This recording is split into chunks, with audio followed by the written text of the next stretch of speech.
Tapi Ibu Maliki ini kisah nyata, dan saya pernah bertemu keluarga ini, dan saya sangat menyayangi keluarga ini. Tinggal di daerah, sekarang jadi petani. Tadinya guru, Bu, punya anak di kampus, anaknya memutuskan untuk berhenti kuliah, untuk berbakti pada ibunya. Ibunya kena diabetes, dan sudah berpengaruh pada organ, jadi mata udah nggak bisa melihat jelas, telinga sudah tidak bisa mendengar dengan baik. Anaknya merasa, kalau saya kuliah, ini biayanya akan ketarik ke kuliah. Maka anaknya memutuskan berhenti untuk berkhidmat kepada ibunya, dan agar fokus biaya untuk pengobatan ibunya. Dan hanya berpikir, ini ibu sudah melahirkan saya, mengandung saya, maka ini saatnya saya berbakti kepada orang tua. Ini keluarga sangat soleh. Dan Masya Allah, ibu ini tidak pernah mendengar kajian sampai ke telinga beliau, kecuali pasti ingin minta diantar oleh suaminya datang. Di ahli majlis taklim. Walaupun dalam keadaan sulit akan minta digendong.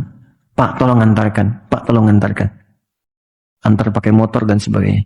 Tapi apa yang terjadi? Senin saya ditelepon, saya masih ingat dulu saya pulang dari Tripoli, ditelepon sore-sore. Tiba-tiba sembuh. Sembuh teman-teman. Masya Allah, dan dalam sembuhnya beliau datang ke kamarnya. Ini kisah nyata. Dia beliau dibuka lemarinya, cari pakaian paling bagus, pakai oleh beliau dandan gitu. Udah gitu masuk ke ruangan tengah, dipanggil anak-anaknya dengan suaminya. Pas sini, nak sini, datang gitu kan. Masih kaget, gak bisa tanya, kok bisa seketika gitu, sehat, sembuh, datang.